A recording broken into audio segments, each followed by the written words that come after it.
Hi guys, it's Brooke here. I have a super quick favor to ask. When you have a moment, please take just a second to give this podcast a 5-star review. This will help me to continue the podcast and continue to bring these resources to the community. Thank you so much for that 5-star review. Trauma therapy should not be traumatic, That's right? right. Easier said than done, right? Because it is Yeah, a tough experience to go through. yeah. Yeah. Yeah, 9 times out of 10, when somebody tells me they had a really bad EMDR experience for trauma processing, it was because they weren't well enough resourced. Yeah.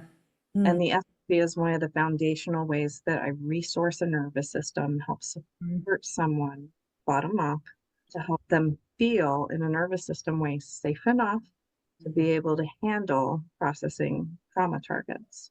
Yeah. And kind of just untangling the way the brain kind of put an experience together. It's still bothering us.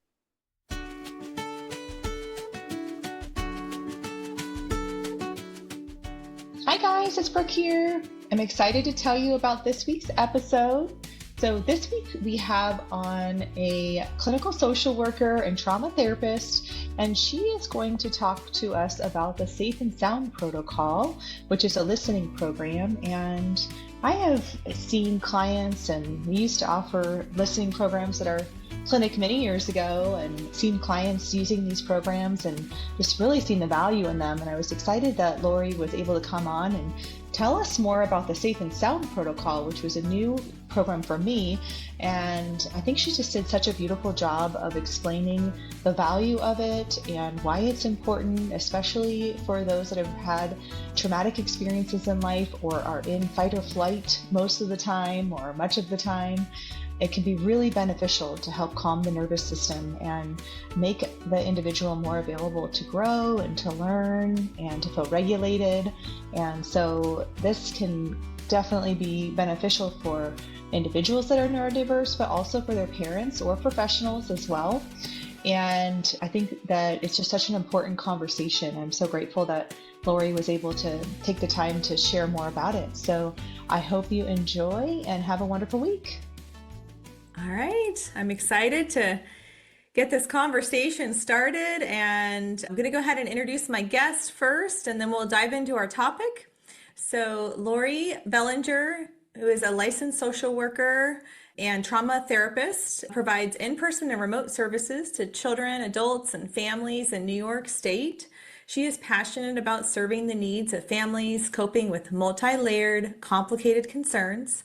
Over a career of 20 plus years, Laurie has developed a strong interest and background in trauma, sensory development, chronic pain, adoption, mental health, and neurodiversity. She is an approved EMDR consultant through EMDRIA and was professionally trained in TBRI, which is Trust-Based Relational Interventions, by Karen Purvis Institute of Child Development. And Laurie deeply integrates and includes access to some of the most up-to-date trauma therapies and supports in her practice. This includes the Safe and Sound Protocol, which is otherwise known as SSP, a polyvagal informed evidence-based therapeutic tool designed to reset the nervous system and return it to safety.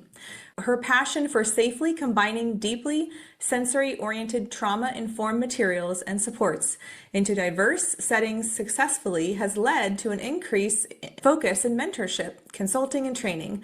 Laurie has been using the SSP for multiple years in private practice, eventually integrating this valuable aid into the core of how she provides EMDR therapy and other trauma-informed modalities with clients of all ages. She has significant personal experience using the SSP for self-care and resilience as well. Dedicated to providing cross-discipline education to the community, Laurie enjoys providing both experiential SSP mentorship to colleagues, as well as SSP coaching mentorship focused on practical and clinical integration. So welcome, Laurie. Thank you so much for being here. Absolutely. Thrilled to be here and to get to talk. Yes. Talk to you. I'm so excited to learn more about this. When we talked before the session, I had shared that I had experience in the past with the listening programs, but I am new to the Safe and Sound Protocol. And so I'm really excited to learn more about that and how that works, especially with in your practice and trauma. So I'd love to start us off with that. For those who have never heard about the Safe and Sound protocol, if you can share just a little bit about what it is. Sure. The Safe and Sound protocol has actually been around for a while, but a lot of people had never heard of it because it was a smaller community, a lot of occupational therapists delivering it. It is an auditory program of filtered music. It's 5 hours of progressively filtered music that helps introduce safety into the nervous system. It was developed by Dr. Porges, who's the creator of something called Polyvagal theory, which is something I'm really passionate about. Helps us really understand the way that we're put together. And then the Safe and Sound protocol, we realized that it wasn't so limited, that we could unpack this really valuable tool with all kinds of folks, neurodiverse folks, folks with trauma histories, that this is a tool that could help the autonomic nervous system learn to accept that it's safer than it thought it was. And when your autonomic nervous system decides that you're safe enough, all kinds of good things open up for you, and you have more access to the whole of who you are. Yes, I love that. And so I'd love to have you kind of share in simple terms how the science works. I know you gave me such a great explanation of it, and I thought that really helped me to understand better when we spoke earlier. So if you could share a little bit more about that, that would be terrific. Sure. What I'll do is I'll explain the SSP the way that I do to my clients, because there's a lot of really big science words that are sometimes used when we're describing polyvagal theory and the SSP. But I like metaphors and stories as ways to try to explain things. So it really comes down to this. Essentially, what the SSP is doing. So we have this music and it's working with your auditory system. So think of all of your senses as being ways that we pull in what's going on out in the world and then make decisions about, is it safe enough? We're designed with this really cool mechanism deep inside your middle ear. It's sort of like a lever. When your autonomic nervous system, which I'll sometimes describe as your personal bouncer, right, that gets out in front and makes sure that you're safe, when your autonomic nervous system thinks that you are safe enough, it's in this relaxed position. In this position, you're taking in sound, or you're able to focus on the frequencies of the human voice, like what I'm doing right now, right in here in these frequencies. And we're able to screen out, actually turn down the volume of high pitch and low pitch. So think shrieks and growls. Safe enough, we can focus on connection and other people. Now, when things get a little squirrely, if our autonomic nervous system decides we're not safe, it's like a lever and it stretches into a new position. Now we're actually taking in the volume of shrieks and growls, high pitch, low pitch, as being primary. And we actually can't focus as well on these middle frequencies that we use to connect, to use language. Now, when you're safe again, it's supposed to come back down. We're meant to be able to flex up in an emergency, seek out those important sounds for safety, and then come back and connect again. But guess what? Lots of people just live here in this up position. And how would you know? Normal is just a setting on my dryer. Normal is whatever you're used to. And so many people, for many reasons, are living with their middle ear taking in sound in a way that's not ideal when we're trying to connect with each other and just live our everyday lives. It's like a sticky lever, it got stuck. And so the SSP is sort of like a weight training program for your sticky lever. So I say, it's like, I want to throw some WD-40 on that and get that moving again, right? I want to be able for it to go up in an emergency. That could save your life. Right. And I want to come back down here and connect with people again. So the Safe and Sound gets this moving. And the way that it does that is through 5 hours of progressively filtered music.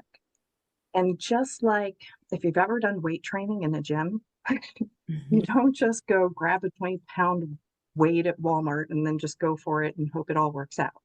Right. That's not how you train weight training. You hopefully have a professional trainer, so like your SSP providers, like your weight trainer, who will develop a program that's specifically designed to you and your nervous system and how you're taking things in. And then there's how heavy is the weight, how frequent, right? How many reps, and how much rest in between. That's the basics of weight training, right? It's like that. So hour one of core is like a little 5-pound weight. Okay. Nice and slow. Try it out. Let's see how your nervous system responds to this invitation to felt safety. Progressively heavier and heavier, or filtered, more invitation. Because sometimes people's nervous systems will go, "Oh, I'm not sure it's safe to feel safe," and might not be sure about that. So it's different for everyone. So we have this specific titration that happens over time. And it's like a workout. You're doing a workout, your middle ear. We get stronger. And the more we do it, by the time we get to that 5th hour, if you've ever heard of the window of tolerance, is that a familiar term? Uh-huh. The idea that when we're more deeply regulated, we're within something we call our window in Right. our nervous. When things are too scary, we might pop out the top, fight or flight, or drop down out of the bottom, disconnect, I can't even. Mm-hmm. So trauma and sometimes sensory differences and anxiety narrow the window. They get way too easy to pop out the top or drop down the bottom. And this exercise that we do with the SSP widens the window, making it harder to damage your calm, Mm-hmm. making it easier for you to stay within what we call your social engagement system, where you have more access to all of you. That's fascinating. Isn't it though? It's so This was cool. created in the first place. It's amazing. Yeah. Yeah. Dr. Porges is amazing. Yeah. I have so many of his works, and he's just the things that he's developed. And then we have Deb Dana, who's the clinician who took a lot of his work. Because if you read the book, the original, the polyvagal theory, and starting to understand the science underneath the SSP, it's a heavy read. I bet. It's not. But then Deb Dana did us the great favor of unpacking it so that clinicians, the mental health community, could start to really understand what this all is. And recently, they even actually just published in their book specifically on the SSP, Oh, great. explaining it in much more layman's terms, sort of like I just did. Right. Just we're not all neuroscientists. Right. We don't want to read a graduate level paper all the time. Break it down in a way that makes sense. Right. Absolutely. And what is the name of that book? I think it's actually called the SSP, the Safe and Sound Hold, or something like that. I can get that to you. Okay, great. That's fantastic. So, That's the brand new one.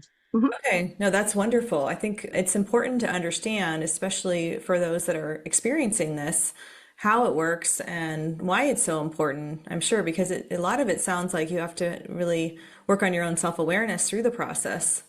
Oh yeah. I mean, one of my favorite things about the SSP is it kind of pairs together with things that I already encourage. I love to help my clients feel empowered, like they are perfectly capable deep from within themselves of doing all these things. And part of it is just understanding better how we're put together. Right. When you understand yourself, you can work with that. Yes. So I'm very big on not pathologizing things, on helping people understand how they work, and just encouraging, like I said, normal's a setting on my dryer, Right. not a real thing. Biology is diverse. Neurology is diverse. It's far more interesting that way. Yes. But it also means that a great deal of curiosity and wonder is necessary, because we're not all alike. Right. We're all put together very differently. And sometimes we need a little assist, especially if things got a little tangled. We Right. got stuck, in this like sticky lever mode. The system is just trying really hard to protect us and keep us Right. safe. Yeah, absolutely. When you can see it that way, it just provides clarity. What's happening. It doesn't seem as scary, and then there's things you can do to support.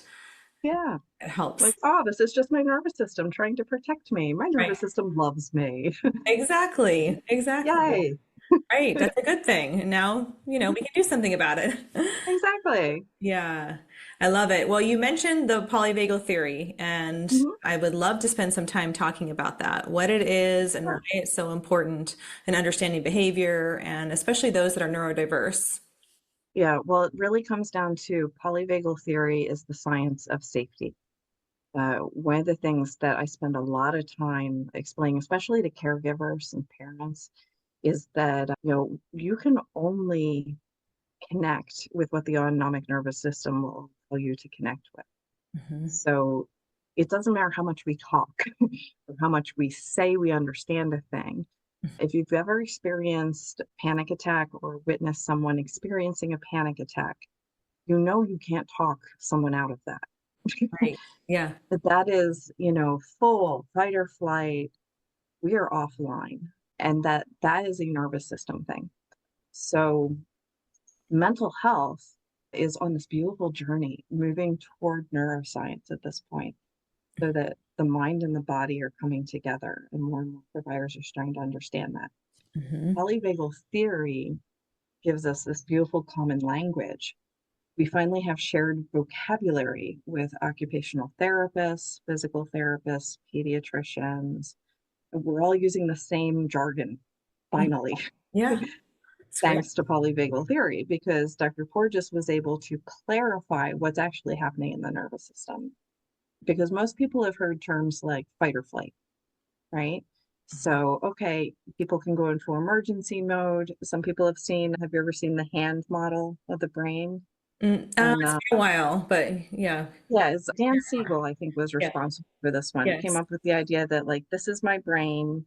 My Hmm. fingers are the prefrontal cortex where you do all of your really good thinking. This is where you do math. This is where you create like new behaviors. Yep. Uh, and in the back is your emergency center, right? And you don't do anything new here. You just react, fight, flight, collapse, freeze. That's what you do.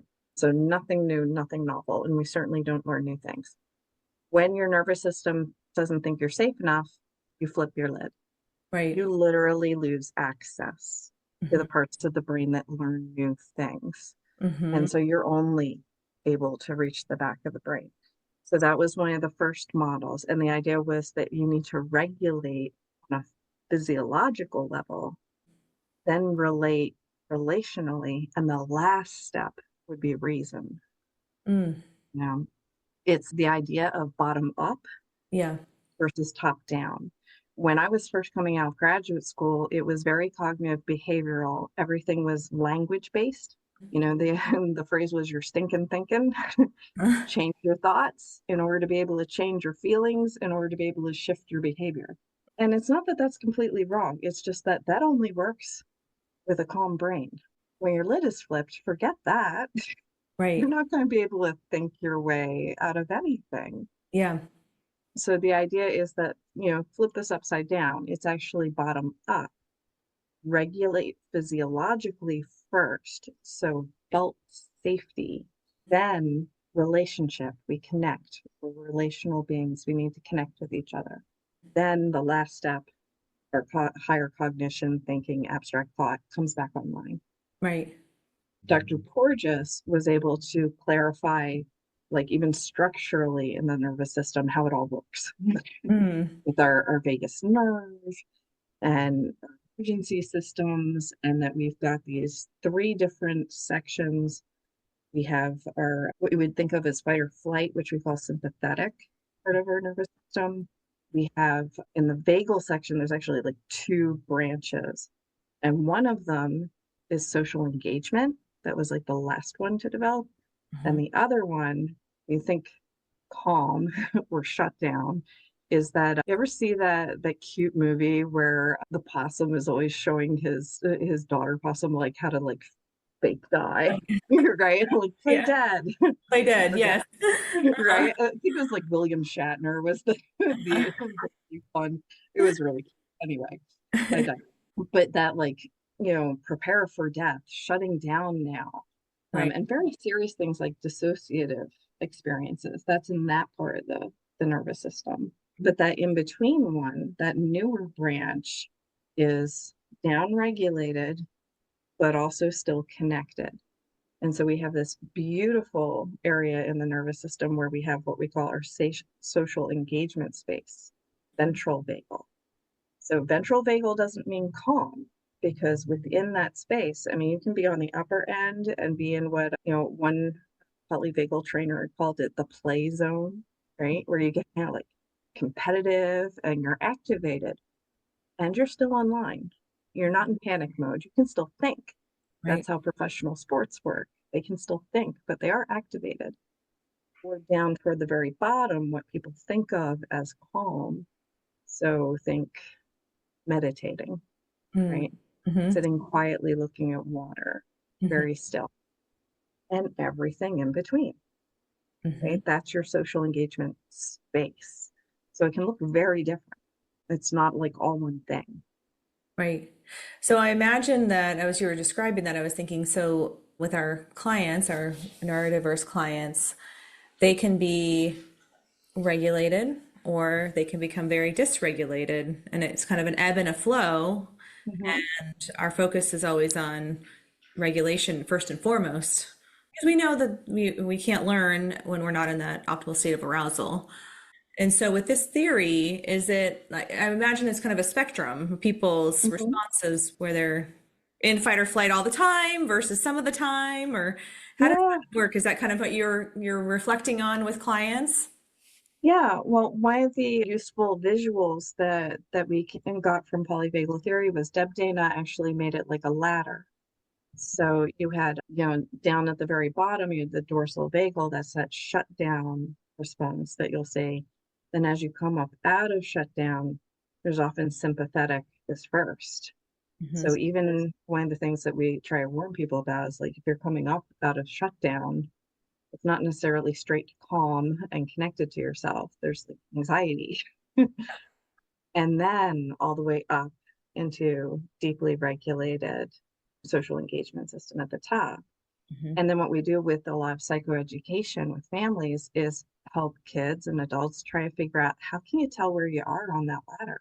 Like, what are some of the physical cues, some of the signs? If I were a fly on the wall, what would I notice? What do you notice in your body? What's going on when you're in these different places somewhere along that ladder? Right. So again, empowering folks, helping them to understand, like, how are you put together? Everybody's a little different. Right. Yeah. I'll pretend that I'm an alien. I'll be like, I'm just like beep, beep. I have no idea. I don't understand what feelings are. You say you're really mad. How do you know? How can you tell that you're mad? And bring it back to the physical instead of, I just am mad in my head. I'm like, okay, but I can't see inside your head. Right. How can you tell? Yes. And then we'll get into the flushing of the face and the clenching of fists. People will say, well, my feet feel tight. I'm like, whoa, good. Okay, that's good physical noticing. Understanding, because we're all a little different. Right. Yeah. This show is brought to you by Therapeutic Approach to Growth. Therapeutic Approach to Growth helps families with relationship and behavioral needs. Their holistic programs are individualized to honor and respect each family and their autistic son or daughter's sense of self through programs such as relationship development intervention, naturalistic ABA, and animal-assisted services. If you're finding yourself frustrated or discouraged with your current behavioral programs and would like to see more long-term meaningful growth for you and your family, then contact TAG today at www.tagforgrowth, that's TAGFORGROWTH.com, to learn more about how to schedule a consultation or how they can offer you the help your family needs, whether in person, remotely, or in a school setting. Again, that's www.tagforgrowth.com. Yeah.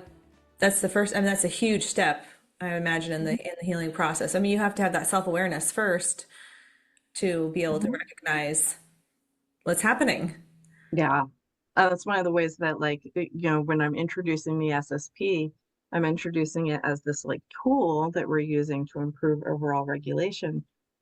And I love doing 5 things at once. It's I'm ADHD. That's kind of how I roll. I'm like doing everything all the time.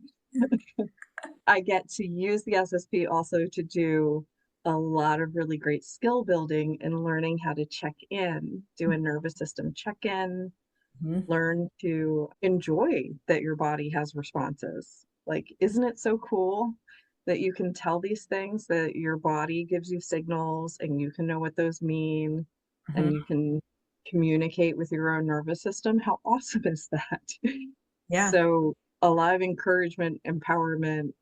I also use it as part of my assessment process because I learn a lot about someone's nervous system as I walk them through the beginning stages of the SSP.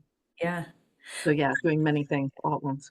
I love it. Well, it sounds like a great tool to work on that. 'Cause as I imagine as they're going through it, then they're starting to feel a little more regulated. And then as they're starting to feel more regulated, they have that deeper sense of self. And Yeah. fantastic. Yep. I love that. Now, with the assessment you just mentioned, I'm curious to Mhm. hear, how does that work? How do you determine, what you're going to recommend for a client? Yeah. So I'm a big fan of doing a really thorough assessment process, not because I'm really care for many of the labels, because a lot of them are inadequate and don't really capture everything about a unique human. And also, stigmas. I don't really love stigma or people feeling like they're in some way not okay because they're put together a particular way. So I don't like that end of it, but I do like figuring out what's underneath, Mhm. like what is supporting the things that you're struggling with and how do we work smarter, Mhm. get to the root of things. I don't like to just do band-aids. I'm looking to knock it out of the park. Yeah. So I use the SSP often, especially people tend to come to me for trauma. It's what I'm best known for. If it's complicated, it's messy, and there's trauma involved, that's the kind of referral I get. So I'm trying to kind of sort out with someone how much of this is about trauma and how much of this is just about how we're wired and how we're taking in the world. Mm. And going through the process of getting started with the SSP tells me a lot about how someone's put together in a sensory. It also helps me figure out what kinds of strategies I might be able to use in addition to the SSP to help people feel safer and more comfortable in doing trauma processing. There's a lot of lovely assessments built into my dashboard for using the SSP that I can fill out with people, print out. So there's like big sensory questionnaires in there, Mhm. and we'll unpack together, where you're a little undersensitive and maybe, my weighted lap pad's not going to mean much to you in that area. And other folks are like, oh yeah, I really, I want to touch the squishy thing that you have. I've got squishy balls and textured things, and everybody's kind of what's going to suit someone is Right. going to be different, Yeah. for everyone. So it helps me narrow down the field pretty quickly and figure out what's going to be supportive. If I'm going to ask you to talk about the really hard things you've been through in your life, I want you to be as well protected and well resourced as humanly possible. Yeah. Trauma therapy should not be traumatic, That's right? right. Easier said than done, right? Because it is Yeah. a tough experience to go through. Yeah. Yeah. Yeah, 9 times out of 10, when somebody tells me they had a really bad EMDR experience for trauma processing, it was because they weren't well enough resourced. Yeah. And Mm. the SFP is one of the foundational ways that I resource a nervous system, help Mm. support someone bottom up to help them feel in a nervous system way safe enough to be able to handle processing trauma targets. Yeah.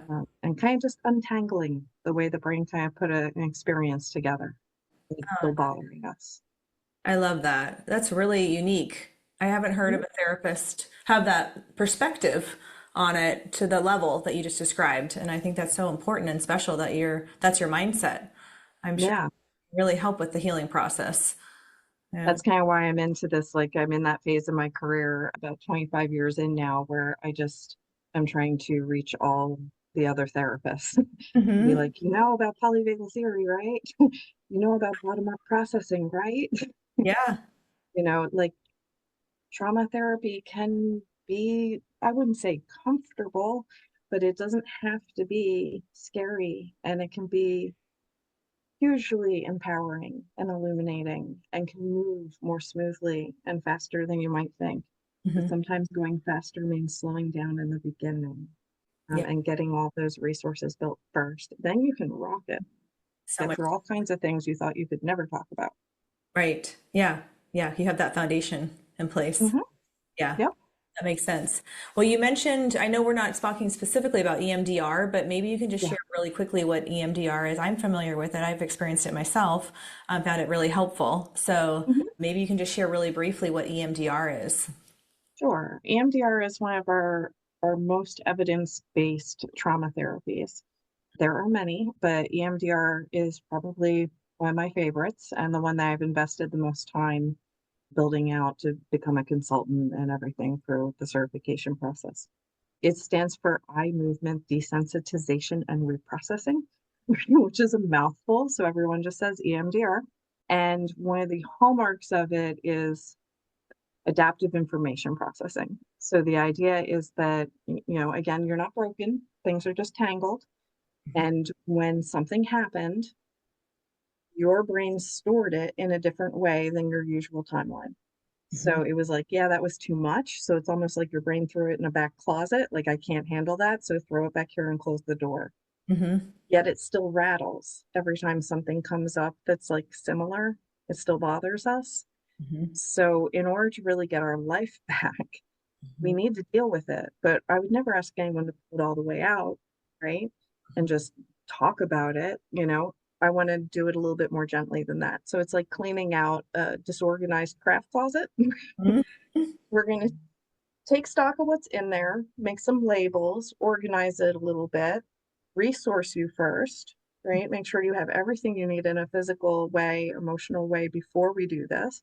And then we're going to bring it out piece by piece. And then in little pieces, we're going to sit with it and we're going to use some very specific things, one of which most people have heard of EMDR think of waving my fingers back and forth. And that's bilateral stimulation, which is essentially bringing your attention across your midline. If anybody out there is familiar with like occupational therapy and has heard about, services where they say we're working on your child crossing their midline, bilateral is crossing your midline, going back and forth.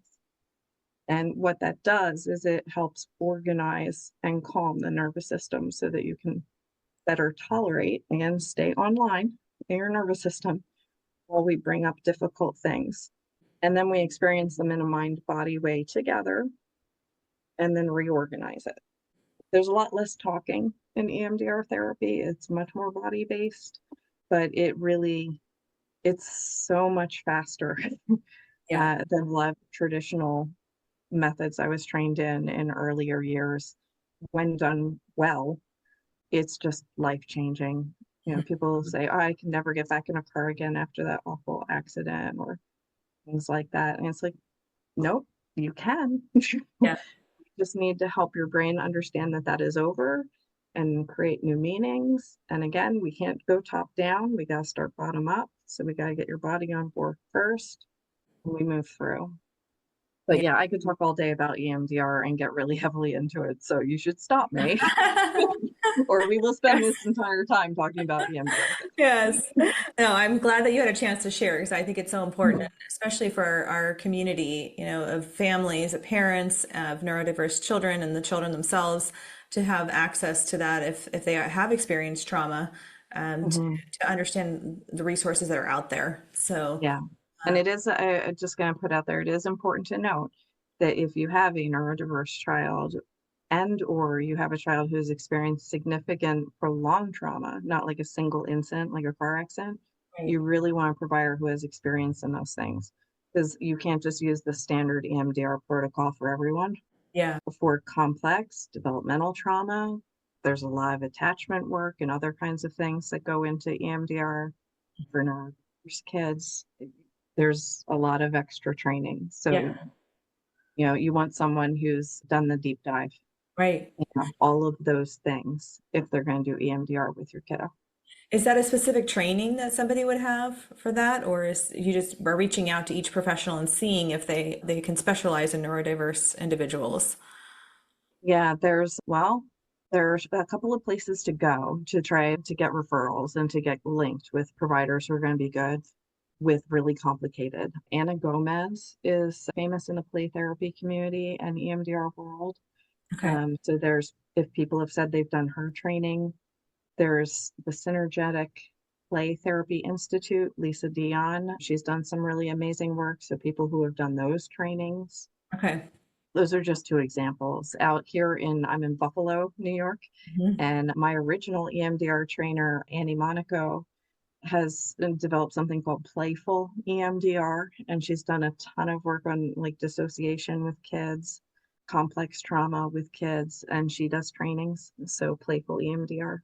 Okay. But you'd want an EMDR provider who has invested in additional training from some well-known, group like that that specializes in those things. Yeah, that's a good point. Thank you for sharing that. And that's Absolutely. significant.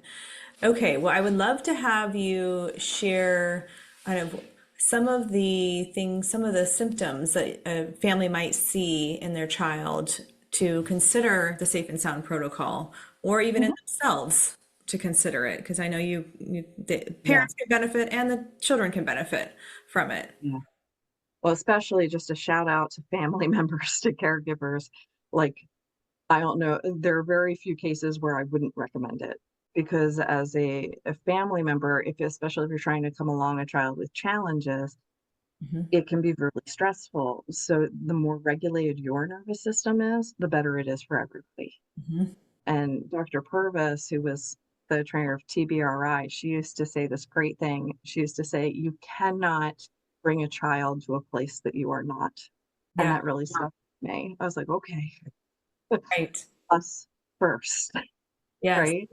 So when we can share they call it neuroception, your neuroception of safety. So if your nervous system is able to project safe, regulated, connected, right? Mhm. That does something before any words come out of your mouth. Right. So investing in that for yourself, wonderful. Mhm. Yeah. Then in terms of kiddos and, when might this be helpful? If you've got a kiddo with sensory issues, this is awesome. Mhm. If you have someone who cannot sit at your dinner table because the chewing is too loud, this often helps. Okay. If you have someone who has a lot of anxiety, struggles with transitions, struggles with textures or people energy, trying to socially connect or communicate effectively back and forth. Really, there are so many domains of our functioning that pulled back when we don't feel safe in a nervous system way. Mhm. So you can have a child saying, I'm safe, I feel safe, I don't know what you're talking about. I'd be like, okay, but your nervous system, your autonomic nervous system, your bouncer has to agree. And your bouncer doesn't speak English.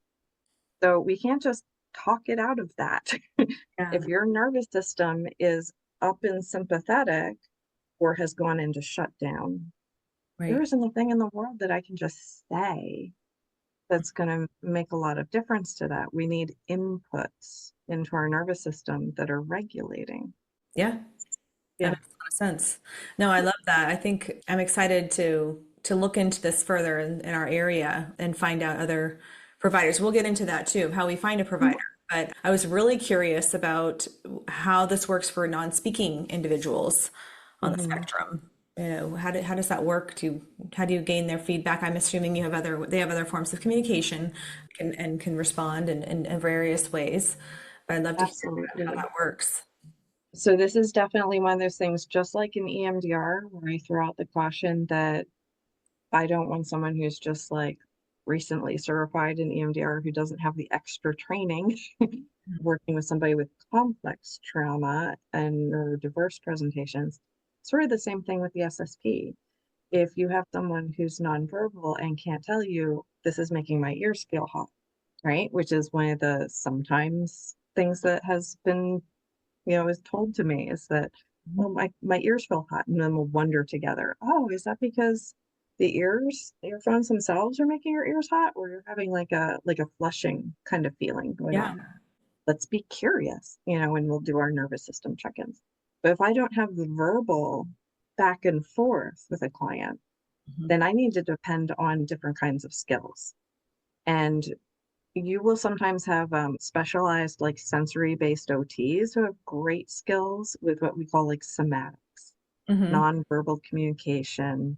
We're just really good at reading. There's like 30 muscles in the human face for expression.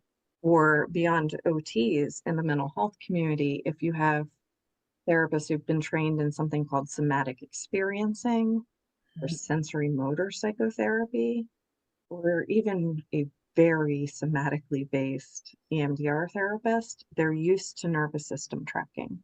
Okay. So they're more likely able to read cues Mhm. and take things very slowly because we want to do everything with permission and respect. Right. And we want to honor, everyone's nervous system responses. If someone's, you know, shoulders start going up to their ears, Mhm. like I'm going to be like, and I'm hitting pause for a moment. We're Mhm. just going to notice and sit together, feel our feelings, and see if that's okay. And then we'll tap if we're ready to do a little more listening, or we'll do something else. But we're very tuned into the body signals of this is okay, this is not okay. Right. And not every provider has that, extra bandwidth of training. So if you have someone who's not able to communicate verbally, you want someone who has some sort of background in exactly that. Yeah. Yeah, that makes a lot of sense. And especially with something like this, because you may have physical responses to this Mhm. approach. So Yes, that's really critical, I would imagine, to make sure that you're really skilled at helping those individuals. exactly. Because the last thing I want to do is dysregulate someone when they're coming to me to help with that. Right. Yes, So, yeah. absolutely. And I know you mentioned other therapists like OTs or maybe even speech therapists offer this as well. Yep. Yep. In fact, this all started primarily as being delivered by OTs Mhm. with neurodiverse kids initially. And now it is expanded out where, even folks who don't work with children at all, who are seeing mental health clients for all ranges of different things, are now starting to use the SSP as well. But it got its start, working primarily in like OT offices. Right. Yes. Yeah. I remember years ago, it was really popular here in San Diego, the listening program, not the Safe and Sound Mhm. program. I had not heard of that, but and our OT was offering it. And we used to check out the CDs to the clients Mhm. and a CD player, a little, Uh-huh. a mobile CD player with the headphones. And so, how is it different? How has it changed and evolved? Imagine technology has Yeah. changed quite a bit. Well, a company called Unite took over management of it, and they're a very technologically savvy, wellness company that really figured out how to make this so much more workable Mm. for individual providers and for clients to be able to use. Because when I first encountered it, it wasn't on CDs, but it was on little MP3 players. Uh-huh. And I was like, oh, this is going to get lost or broken. Mhm. Like I don't want to lend this out. This is expensive. Right. And I've only got one or two. And how am I going to make this work in private practice? Right. Uh, Also, originally, I don't know if you remember back in the day, it was like an hour a day for 5 days in a row was the original structure. And only a certain percentage of people could really handle that. What we've come to understand is that the filtering, like I said, it's like a weight training program. Some people can start with that little 5 pound weight, no problem, Mhm. really slow it down. Some people have more strength than others in different places. It really is very individual and unique. Yes. So now people will often create programs where it's like every other day or 3 times a week, sometimes only for like 10 minutes. I have some folks who do like 10 minutes of the SSP every day. So all these different ways. And then one of the reasons we can do it that way now is because it's all digital. Mhm. Now I have what's called like a dashboard on my computer. That's like my command center, I guess, Mhm. where I have all my resources, all my clients. I can control what music I turn on for people when. whether they're going to do that in person with me in my office, or sometimes we do hybrid where family members will do Send a listening with their kiddos at home together Mm. and be the co-regulator at home. I'll give them like a prescription for listening, Okay. and they listen to it on their phones through an app. Oh, And even when I'm delivering it here in my office, it's on an app. okay.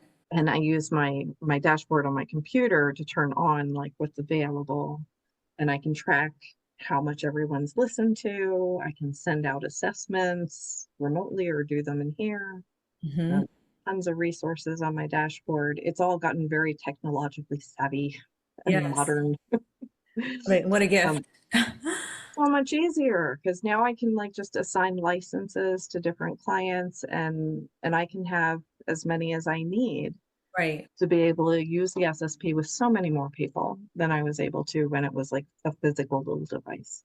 Right. No, Big yeah, improvement. definitely. It was the same. Yeah, we only had one set.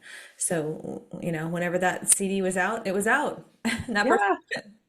Oh, and the other cool thing is the music has changed. Like the filtration is consistent. So there's like an algorithm under the music and that progressive filtering. But the music that's on top that you're actually listening to that you can hear Mhm. can be different, because not everybody likes the same stuff. Right. Yeah. So it used to be we just had the Wonder, which was like the little kids list. Hmm. And then we had an adult, like popular hits. I used to joke around and call it Dr. Porges's top 40, Uh-huh.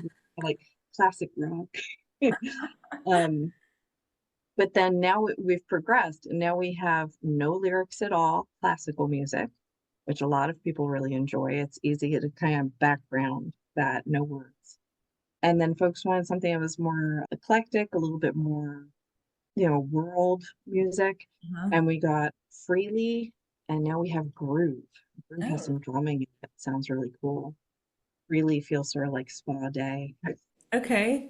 And they're dedicated to adding in like a new playlist, a new variety of music, like once a year. Okay. So there'll be more and more choice, because sometimes I'll have clients will be like, I'm done with this music. I don't like the Here Comes the Sun anymore. I don't want to hear it. They're like, oh, that's no problem.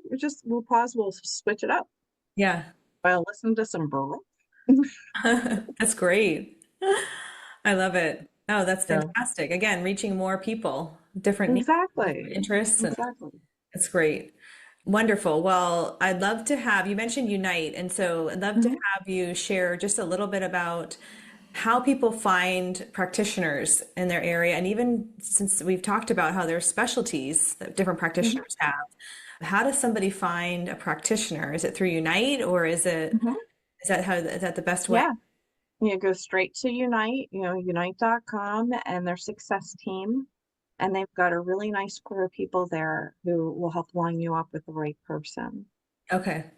And if you have a provider who has taken, like, there's a online training that you can take, who's trying to figure this out, like, how do I actually integrate this into practice? They need more support than just a training. There's a whole list of mentors, and they'll actually match you by specialty. Like I Mhm. do EMDR, so people or EMDR providers who get trained will get often matched to me. There's, I think, one or two others, and we'll support them in that journey of continuing to figure out, how do we do this? How do we Yeah. unpack Yeah. that? That's fantastic. I love Yeah, they have a very helpful crew there. And now, if somebody wanted to reach out to you, Mhm. how would they do so? Yeah, I recently started my first little like email newsletter kind of thing, so I can stay in better touch with folks and let them know what I'm up to. And the easiest way to do that and become part of that, because it'll have links to, here's a training I'm doing, or I'm starting a free book club for complex childhood trauma and dissociation. There's this new great handbook out, but it's like 900 pages. Okay. So in order to really read it, I want friends Yes. to like I love read it that. with me. So Yes. I started a book club. So it's like you can sign up for the book club, you can ask me about mentorship or workshops, or come to a talk at your school and explain this stuff, all through just my website, which is just lauriebelanger.com. Great. And I'll make sure to include that in the show notes as well. And do you offer remote services too, or is all of your in-person support? Yeah, I do telehealth, but I only do telehealth for established clients, and I'm not currently my caseload is really full, so I'm not currently taking new individual clients, but I'll consult with people's pediatricians or their therapists or help link with services, make recommendations. Great. Wonderful. Well, fantastic. Well, thank you so much for spending this time with me. I really enjoyed hearing about this and learning more, and I'm excited to get this information out to our listeners. Yeah, thank you so much for spending time with me. This was a lot of fun. Got to talk about one of my favorite subjects. I A love few it. of my favorite subjects, actually. Right. That's right. Yes, I can tell you're very passionate, and I imagine you're doing amazing work out there. So thank you for your dedication to helping these individuals. Absolutely. Thank you so much. Thank you. I'm dancing on the edge again. The wind is calling my name. I'm dancing on the edge again. This time I'm not looking back, babe. You can change me, you can tell me down. I'll leave echoes in every place I fly. I'll break the molds with rebels mind. I'm a hurricane of free falling mind. The information provided on this podcast is for general informational purposes only. The content shared is based on the experiences, opinions, and perspectives of the hosts and their guests and should not be construed as medical advice, diagnosis, or treatment recommendations. The discussions and topics covered are intended to foster understanding and awareness of autism therapies, but are not a substitute for professional medical guidance. Before making any decisions regarding therapies or treatments, we strongly encourage you to consult with a qualified healthcare provider who can provide personalized recommendations based on your unique circumstances. By listening to this podcast, you acknowledge and agree that the hosts, guests, and producers are not responsible for any consequences, damages, or outcomes arising from the use or application of any information during the show.